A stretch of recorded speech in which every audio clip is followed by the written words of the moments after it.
నమస్తే. ఇన్నాళ్ళు నన్ను సపోర్ట్ చేస్తూ, ఎంకరేజ్ చేస్తూ మీ ప్రేమని నాకు అందిస్తున్న ప్రతి ఒక్కరికి కృతజ్ఞతలు.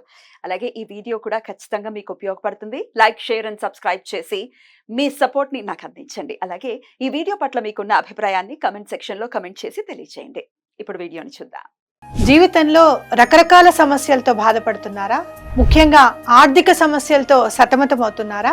ఎన్నో పరిహారాలు చేసి అలసిపోయారా? మంచి మార్గం దొరకాలని కోరుకుంటున్నారా? అయితే రండి, విశ్వాన్ని ఎలా అడగాలో తెలుసుకుందాం. లా ఆఫ్ అట్రాక్షన్ క్లాసెస్ మీకోసం మన ఛానల్లో. వివరాల కొరకు సంప్రదించండి. నమస్తే, వెల్కమ్ టు అవర్ ఛానల్. నేను పద్మిని. ప్రస్తుతంతో పాటు ప్రముఖ ఆధ్యాత్మికవేత్త, ప్రముఖ న్యూమరాలజిస్ట్, లక్ష్మీ నరసింహస్వామి ఉపాసకురాలు శ్రీమతి స్రవంతి గారు మనతో పాటు ఉన్నారు. మాట్లాడదాం. నమస్తే అక్క. నమస్తే పద్మిని. అక్క, పెళ్ళైన కొత్తలో భార్య భర్తలకి పొసగటం, వాళ్ళిద్దరు ఒక అండర్స్టాండింగ్ లోకి రావటం కొన్నేళ్లు పడుతుంది. డెఫినెట్ గా ఒకరి మనసును ఒకరు అర్థం చేసుకోవాలి. లవ్ మ్యారేజ్ ఏమో కానీ అరేంజ్ మ్యారేజ్, లవ్ మ్యారేజ్ లో అయినా కూడా కలిసి ఉండేసరికి ఈక్వేషన్స్ మారిపోతాయి. ఏదో గంట సేపు బయట కలిసాము, వెళ్ళిపోయారు వాళ్ళకంటే ఓకే, కానీ పెళ్ళైన తర్వాత బోల్డ్ అని బాధ్యతలు మారిపోద్ది. డెఫినెట్లీ లైఫ్ స్టైల్ మొత్తం అప్పుడు తెలుస్తుంది ఎగ్జాక్ట్లీ వాట్ హీస్. ఏంటి A square plus B square అంటే ఏంటంటే A square plus 2ab plus B square అని అప్పుడు అర్థం అవుతుంది. 2ab అప్పుడు లేదు కదా, ఇప్పుడు వచ్చింది ఏమిటని వస్తాయి, అలాంటివన్నీ వస్తాయి డెఫినెట్లీ. ఇక అరేంజ్ మ్యారేజ్ లో కూడా ఒకళ్ళనొకళ్ళు ఖచ్చితంగా అర్థం చేసుకోవాలి. అర్థం చేసుకోవడానికి it will take some time. అయితే ఈ పెళ్ళైన కొత్తల్లోనే టార్చర్స్ చూస్తుంటారు కొంతమంది. అది ఫిజికల్ అబ్యూస్ అనుకోండి, మెంటల్ అబ్యూస్ అనుకోండి, డెఫినెట్లీ రెండు ఉంటాయి. ఆ 2-3 నెలల్లోనే విడిపోయేటటువంటి డెసిషన్స్ తీసేసుకోవటం ఎంతవరకు సమంజసం, ఎంతవరకు కష్టాన్ని మనం దాన్ని ఓకే మేము దీన్ని ఓర్చుకుందామని ఎంతవరకు అనుకోవచ్చు. సరే, ఇట్లాంటి సమస్యలతో బాధపడుతున్న వాళ్ళు, ఫిజికల్ అబ్యూస్ తో డెఫినెట్ గా బాధ ఉంటుంది. ఒక అమ్మాయి ఓపెన్ అవ్వచ్చు, ఒక అబ్బాయికి ఎక్కువ ఫీలింగ్ అంటే ఎక్కువ ఉండకపోవచ్చు, రకరకాల ఆస్పెక్ట్స్ ఉంటాయి. ఇవన్నీ నార్మల్ అవ్వాలి, ఒక పీస్ఫుల్ లైఫ్ లీడ్ చేయాలి కొత్తగా పెళ్ళైన జంట అనుకుంటే కనుక ఎట్లా అక్క, వాళ్ళకి ఏమిటి ఇంకో మార్గం? ముందు అసలు అబ్యూజ్ చేయడం అంటే ఏంటి అని అంటే, ఎక్కువగా జనరల్ గా అందరి ఇళ్లలో జరిగేది మాటలతో హింసించడం. అది ఇదివరకు అమ్మాయి పడేదా అని అంటే ఇప్పుడు అబ్బాయిలు కూడా చెప్తున్నారు. చాలా కష్టంగా ఉంటుంది మాట్లాడుతుంటే. మాట్లాడితే వాళ్ళ అమ్మకు ఫోన్ చేసేస్తుంది, వాళ్ళ అమ్మ ఇన్వాల్వ్ అయిపోతుంది. ఈ మధ్య కాలంలో విడాకులు అవ్వడానికి కారణం తల్లిదండ్రులు ఉండవలసిన ప్లేస్ లో ఉండకుండా ఎక్కువగా ఇన్వాల్వ్ అవ్వడం, చాలా ఇన్వాల్వ్ అవ్వడం. మీ కష్టం వచ్చినప్పుడు, మీ పిల్ల ఇంటికి వచ్చినప్పుడు ఈ కష్టాన్ని నేను భరించలేకపోతున్నాను అని గనక చెప్పినప్పుడు మీరు ఇన్వాల్వ్ అవ్వాల్సింది. కష్టం ఉందా అని చెప్పి అడిగే స్టేజ్కి వెళ్ళిపోయారు.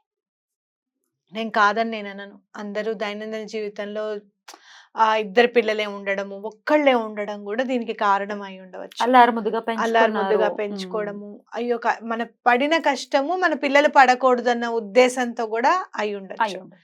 కానీ ఇలాంటివన్నీ కూడా వాళ్ళకు కూడా ఒక జీవితం ఉంది కదా, వాళ్ళు కూడా తెలుసుకోవాలి కదా అనేది ఖచ్చితంగా మనకి అర్థమవుతుంది. దీన్ని బట్టే నాకు మొన్న పండితపుత్ర పరమసుంట అని చెప్పి అంటారు కదా, యాక్చువల్గా వాళ్ళు పరమసుంటలు ఎందుకు అవుతారు చెప్పు? వాళ్ళు ఒకటేమో వాళ్ళకి చేతగాక పండితుడు పుత్రుడు ఏమీ తెలివి లేకుండా పుట్టాడు అనేది అర్థమైన నా సంగతి. కానీ లోతుగా అర్థం చేసుకుంటే పండితుడు కదా, ఏం ఛాన్స్ ఇవ్వడు ఇక పిల్లాడికి అర్థం చేసుకోవడానికి. బయటికి వెళ్ళడానికి అక్కర్లేదు, ఈయనే పని చేసేస్తాడు, ఇంట్లోనూ ఈయనే చేసేస్తాడు, అన్నిట్లో నేను పండితుడే. ఇక వాడు సుంటకి ఏం చేస్తాడు? నాకు ఇది అనిపించింది. ఓహో, ఇది ఇది ఈ మాటకి ఈ కోణం కూడా ఉంది. అర్థమైందా?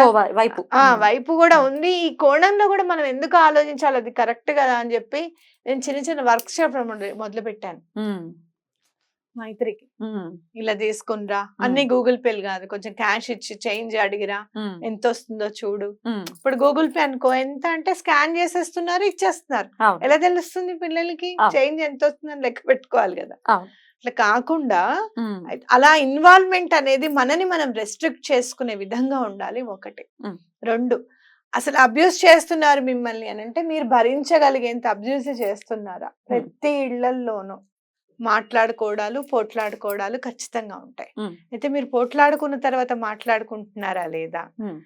మాట్లాడుకోవడానికి కూర్చునే ముందే పోట్లాడుకుంటున్నారా అనేది చూడండి. అది మార్చుకోవాలి మనం.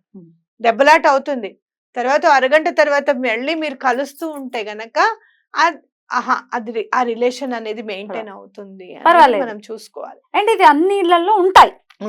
ఇప్పుడు ఈ అబ్బాయి వద్దు అని అనుకుంటారు, ఇంకో అబ్బాయి దగ్గరికి వెళ్తారు, అబ్బాయి దగ్గర ఇంకో ఇష్యూ ఉంటుంది, ఇష్యూ లేని మనిషి ఇంకో అబ్బాయి దగ్గరికి వెళ్ళడము అనేది ఆలోచనే వద్దు మనకి. అసలు ఆ పిల్లవాడికి ఒకతే పెళ్ళ ఉండాలి, పిల్లకి ఒకతే మూడు ఉండాలి. అలా ఆలోచించట్లేదు కాబట్టి ప్రశ్న వచ్చింది అక్క. అదర్వైజ్ కరెక్ట్ మీరు చెప్పింది. ఎప్పుడు కూడా వీడి కాకపోతే మన అమ్మాయికి ఇంకో పెళ్లి చేద్దాము అనే ఆలోచన వచ్చేస్తాం జనాలకి.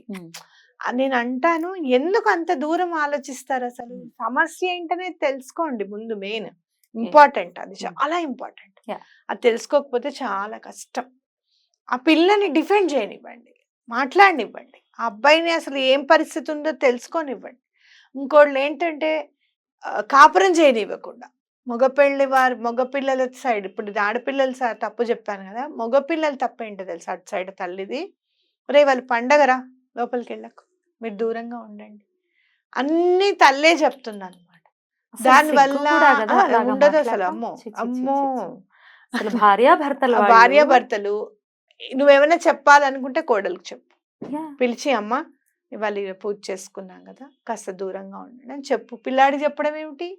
అసలు ఆ మాట మాట్లాడచ్చా పిల్లవాడితో? తప్పు కాదు. పూజ గురించి నువ్వు మాట్లాడితే ఏ మాట మాట్లాడుతున్నావు? అవునా కాదా? ఇలాంటివి కూడా నేను అంటే ఎందుకు వచ్చింది గొడవ అని అడుగుతాం కదా మనం, ఇంకొంచెం ముందుకెళ్తాం కదా ప్రాబ్లం సొల్యూషన్ వెతకడంలో. అసలు ఎందుకు వచ్చింది మీకు? కొన్నిసార్లు అయితే ఇక్కడ డేట్స్ ఆఫ్ బర్త్ లో ఏ ప్రాబ్లము ఉండదు, అక్కడ ప్రాబ్లమ్స్ ఉంటాయి. అంటే మానసికంగా ఇబ్బంది ఉండేది కూడా మనం చూస్తూ ఉంటాం. అలా అని కొట్టినా అక్కడే ఉండండి, సనాతన ధర్మం మనకి మొగుడే దైవం అని చెప్పింది, వాడు కొడితే దేవుడే కొట్టాడు అనుకోమని నేను చెప్పను. Definitely not. కాదు. కానీ నీ మనిషి, నీ వాడు, ఆ కొట్టినప్పుడు అసలు ఎందుకు కొట్టాడు ఏంటి? ఎప్పుడు కూడా చెయ్యెత్తి కొట్టాడంటే ముందు ఇంటికి వచ్చేయమంట, నేనే చెప్తా. వద్దు, ఎందుకంటే రేపు పొద్దున తగలరాని చోట తగిలి ఆ పిల్లకి ఏమన్నా అయితే ఎవరు జవాబుదారి? అవునా కదా? మనం చెప్తాం కాపురం చేయని చెప్తాం మనం, కానీ అలా కాదు అని చెప్పి కొట్టను అని మాట తీసుకున్న తర్వాత మీరు పంపించండి అని చెప్తా. ప్రధానంగా నేనే చెప్తాను. కానీ అది మనం మార్చుకోగలుగుతామా లేదా ఆ బిహేవియర్ అనేది కూడా చాలా ఇంపార్టెంట్. రైట్. ఇవన్నీ చూసుకుంటే అసలు భగవంతుడు అనేవాడు మనకి సహకరించాలి ఎటువంటి పరిస్థితుల్లోనూ. అంటే గనక మీరు ఎటువంటి పరిస్థితుల్లోనూ శివపార్వతుల్ని పూజించడం అనేది చాలా ఇంపార్టెంట్. చక్కగా వాళ్ళ గురించి తెలుసుకోవడం, వాళ్ళ గురించి చదవడం, శివుడికి దండం పెట్టుకోవడం, అమ్మవారికి దండం పెట్టుకోవడం అనేది చాలా ఇంపార్టెంట్. అలానే మీరు ఏదైనా స్విచ్ వర్డ్ చదవాలి అంటే కనుక ఇప్పుడు నేను చెప్పే స్విచ్ వర్డ్ చక్కగా చదువుకోండి. ఒక ఎనర్జీ సర్కిల్ లాగా ఒక సర్కిల్ వేసేసుకొని మీ ఇద్దరి పేర్లు రాసి కింద స్విచ్ వర్డ్ కూడా రాసుకోవచ్చు అనమాట. ఏంటంటే release, sage, divine, light, umbrella, got. Okay. Release, sage అంటే మనం ఇక్కడ ఎవరినన్నా హెల్ప్ అడగచ్చు. సేజ్ అనగానే నాకు సేజ్ ఆఫ్ కంచి బుక్ గుర్తుకొస్తుంది. కంచి పరమాచార్య గారి గురించి తెలుసుకోండి, ఆయనకి దండం పెట్టుకోండి. ఎంత మంది భార్యాభర్తల్ని ఆయన కలుపున్నారు, ఆశ్చర్యం అనిపిస్తుంది ఆయన చెప్పేటప్పుడు. ఇది జరుగుతుందా అని నేను అనుకుంటే అంతకంటే బాగా జరిగిందనమాట. ఇది ఇట్లా నిజంగా జరుగుతుందా? ఆ అమ్మాయి అబ్బాయి చాలా అదృష్టవంతులు కాబట్టి కదా స్వామివారి కంటపడ్డారు. ఎంతో నిజంగా చాలా మంచి మనసులు వాళ్ళ కూడా స్వామి చెప్పిన వెంటనే చేశారు అని చెప్పి అనిపిస్తుంది. ఎంతో మందికి పెళ్ళిళ్ళు అలాగే వైఫ్ అండ్ హస్బెండ్ కలవకపోతే, లేదు అంటే గనక నాకు ఇలా ఉంది, నా భర్తతో ప్రాబ్లం ఉంది, నా భార్యతో ప్రాబ్లం ఉంది అని చెప్తే ఎన్ని సమస్యలు సాల్వ్ చేశారు. ఒకసారి అయితే ఒక ఆవిడ వచ్చినప్పుడు ఆవిడ పుణిస్తే కాదనుకుని ఆవిడ జరిగిపోతే, లేదు లేదు నీ భర్త స్వామి ఇస్తుంటే కుంకాన్ని నువ్వు వెనకాలకి వెళ్తావు, ముందు కుంకం తీసుకో, తర్వాత సంగతి తర్వాత అంటారు అక్కడ వాళ్ళు. ఆ కుంకుమ ఆవిడ పెట్టుకోగానే ఇంటికి వెళ్ళేటప్పటికి ఆర్మీలో ఆయన చనిపోయారనుకున్న ఆయన బ్రతికే ఉన్నారని చెప్పి లెటర్ వచ్చి ఉంటుంది అనమాట. ఇలా ఎంతమంది భార్యాభర్తల్ని ఆయన కలిపారు. కాబట్టి తప్పకుండా సేజ్ అనగానే స్వామివారికి దండం పెట్టుకోండి. అలాగే డివైన్ లైట్ అంటే ఏంటి? భగవంతుడి దృష్టి మా ఇద్దరి బాంధవ్యం మీద, బంధం మీద పడాలి. ఎప్పుడైతే భగవంతుడి దృష్టి పడుతుందో ఆ బంధం నిలబడుతుంది. అంబ్రెల్లా, గాట్, ఇవన్నీ కూడా ఆ గొడుగు కింద మేము ఉండాలి. మా బంధం రక్షింపబడాలి Right. అనేది అర్థం అన్నమాట. ఇలా అనుకోవాలి ఇలా ప్రతిరోజు. ఉమ్. ఇప్పుడు భార్య భర్తలు ఇరువురు అనుకోవాలి, కాకపోతే ఇద్దరికి ఒకవేళ పొరపచ్చాలు ఉంటే ఏ ఒక్కరు అనుకున్నా కూడా పర్వాలేదు ఏ కదా. ఒక్కరు అనుకున్నా పర్వాలేదు. ఉమ్. ఇంకా నేను ఈ భార్యాభర్తల మీద ఎవరికైనా ఇంట్రెస్ట్ ఉన్నా లేకపోయినా మనం సిరీస్ చేసుకుంటూ Sure. వెళ్దాం. Sure. ఓకే, ఉమ్. అసలు ఏది ఉంటే ఇంట్లో ఆ బంధం అనేది బలపడుతుంది ఉమ్. అనేది వెళ్తుంది. Right. చాలా బ్యూటిఫుల్ గా ఎక్స్ప్లెయిన్ చేశారు. డెఫినెట్ గా ఈ స్విచ్ వర్డ్ ని డెఫినెట్ గా వాడుకుని చక్కగా వారి వారి సమస్యల నుంచి బయటపడాలని మనస్ఫూర్తిగా కోరుకుంటూ కృతజ్ఞతలు అక్క. నమస్తే. నమస్తే.